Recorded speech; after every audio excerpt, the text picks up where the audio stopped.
तो चलिए देखते हैं डिविजिबिलिटी रूल।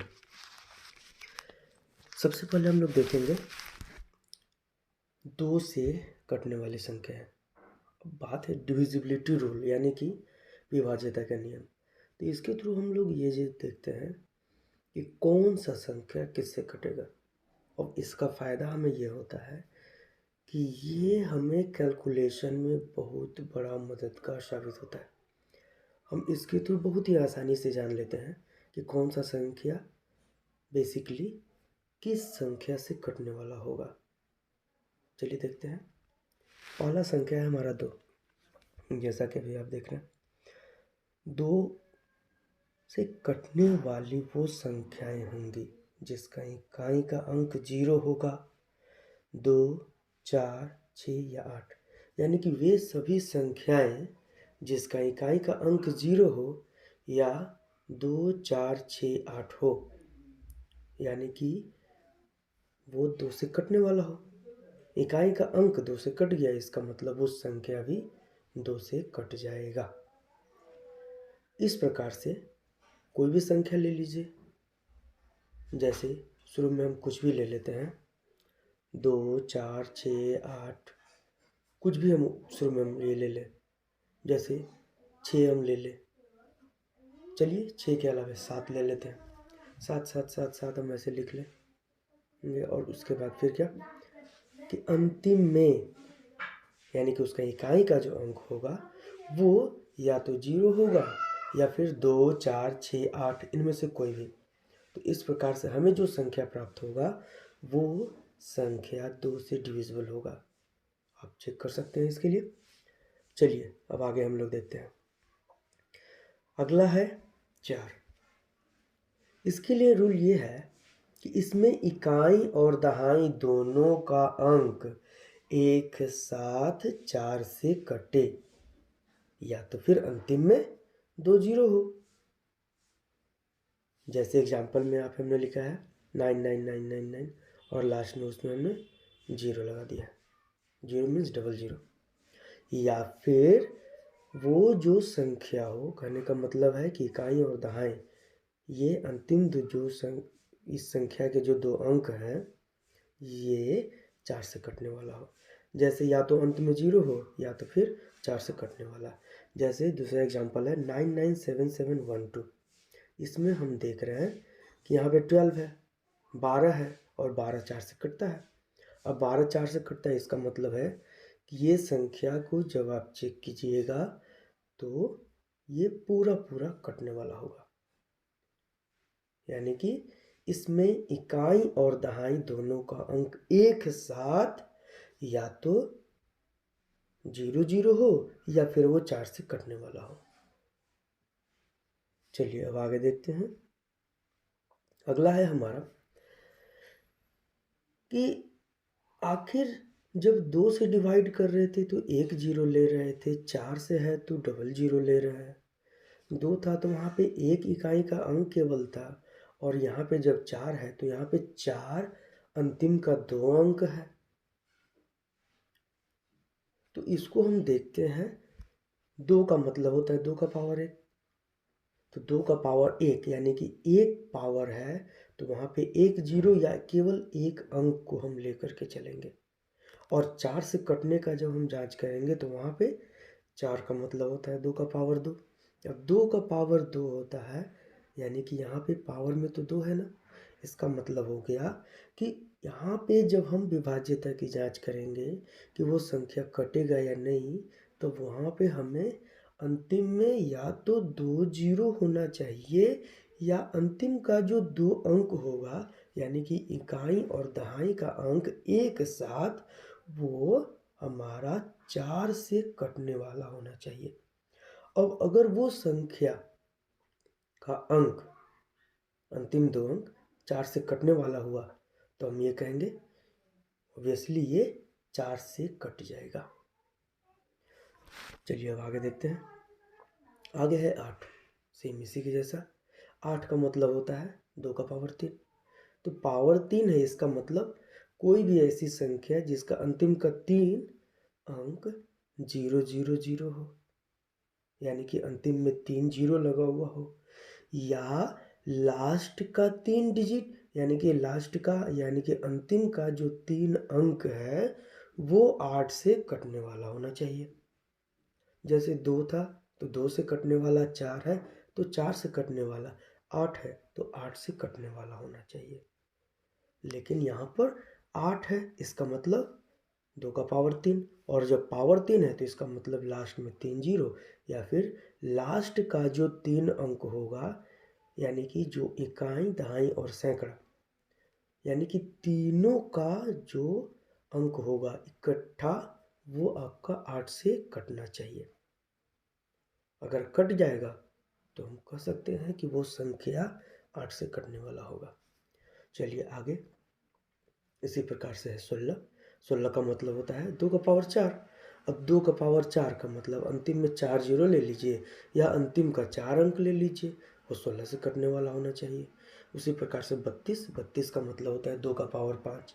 अब 2 का पावर 5 का मतलब हो गया कि 32 से वो सभी संख्या कट सकता है जिसका या तो अंतिम का 5 अंक जीरो हो, यानी कि अंतिम में 5 जीरो हो, या फिर अंतिम का जो 5 अंक होगा वो आपका 32 से कटने वाला हो।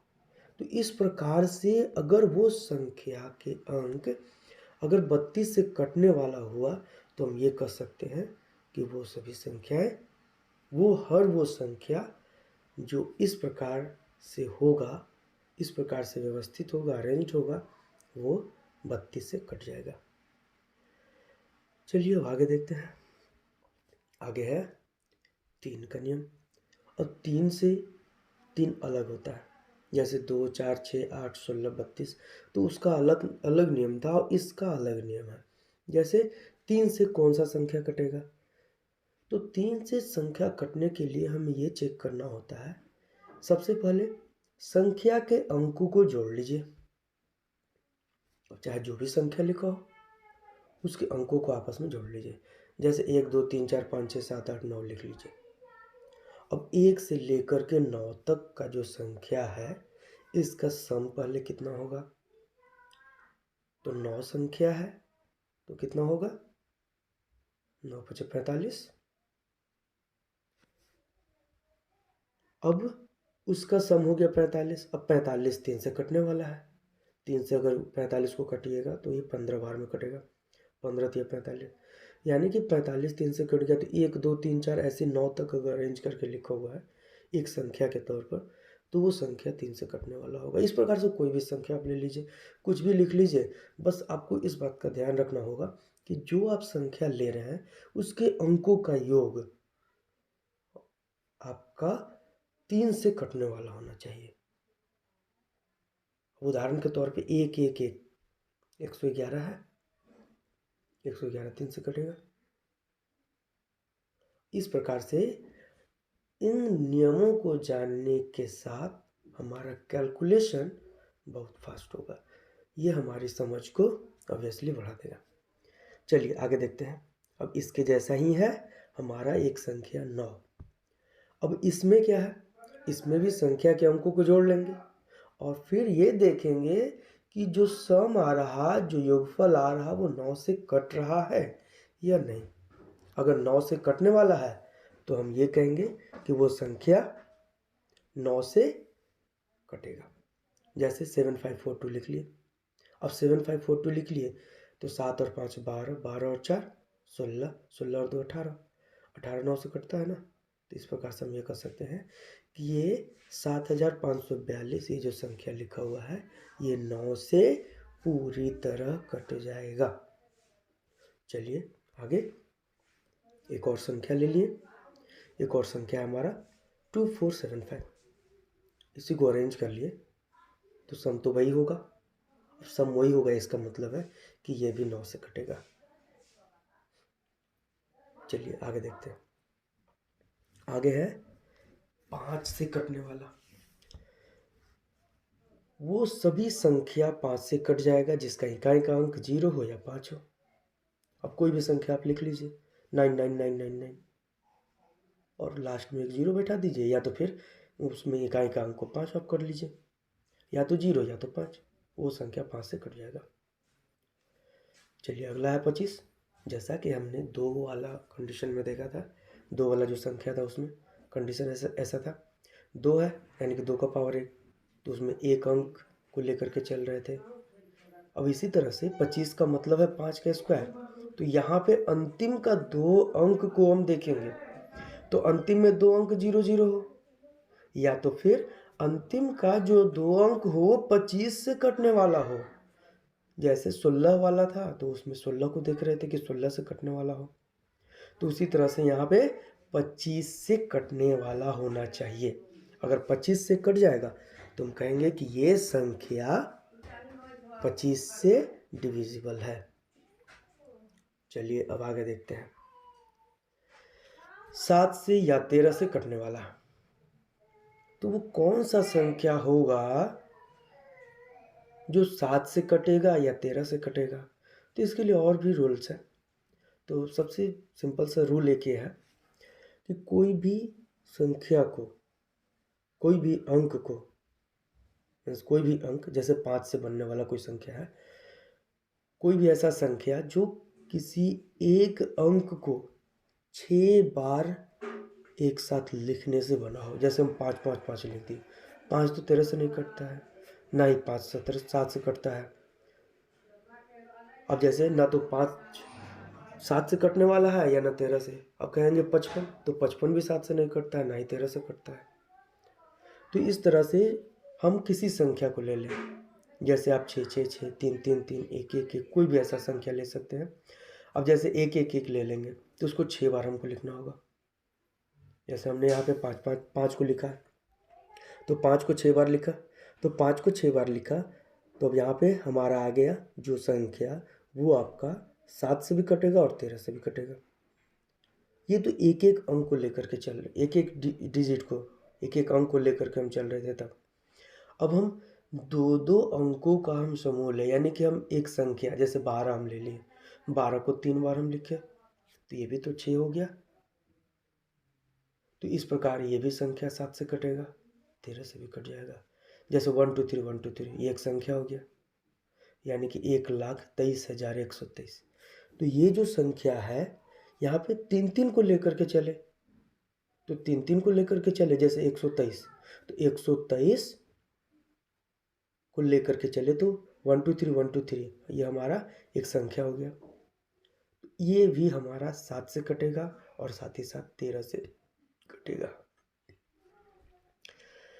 तो ये इस तरह से हम ये देखें कि किसी भी संख्या को अगर हम लिख रहे हैं तो उसमें किसी एक अंक का रिपीटेशन से या 2 अंक को बार बार लिख करके या 3 3 अंक का प्रयोग करके हम 6 अंकों का एक संख्या बना लें।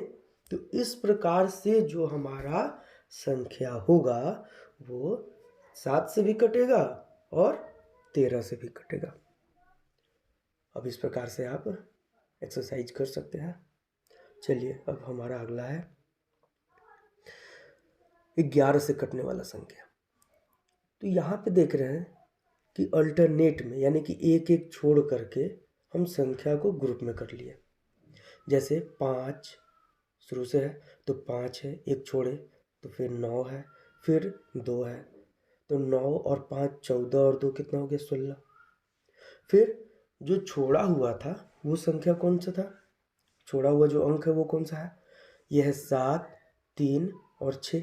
यानी कि ये जो संख्या का अंक जो छोटा हुआ है 7 3 और 6, इसको भी आप एक दूसरा ग्रुप बना लीजिए।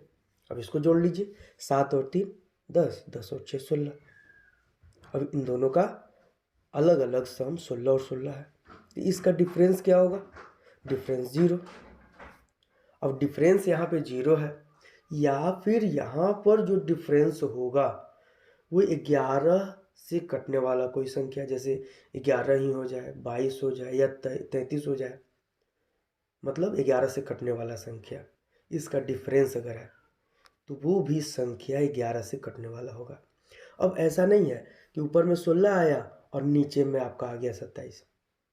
तो ग्रुप जो भी है उसका डिफरेंस से मतलब है। हमने कहा डिफरेंस, ऐसा नहीं कि वहाँ पे -11 हो गया तो -11 हो गया तो क्या करें, -11 है, बल्कि यहाँ पे डिफरेंस है।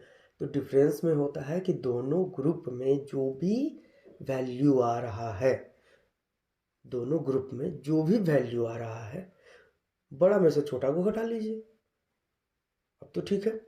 तो बड़ा वाला संख्या में से छोटा को घटाइएगा, उसके बाद अगर जीरो आता है, डिफरेंस उसका, यानी कि उसका जो अंतर है अगर जीरो आता है, या फिर 11 से कटने वाला कोई भी संख्या, मतलब उसका जो अंतर है सो, जैसे 11 हो गया, 22 हो गया, 33 हो गया, 55 हो गया, मतलब कुछ भी ऐसा संख्या हमारा डिफरेंस हो जो 11 से कटने वाला हो, तो वो सभी संख्या, जैसा कि यहाँ पे एग्जाम्पल के तौर पर है 5,79,326, यानी कि 579,326। इस प्रकार से कोई भी आप दूसरा संख्या ले सकते हैं और ले करके आप ऐसा कर सकते हैं। तो चलिए, अगर अच्छा लगे तो सब्सक्राइब कीजिए।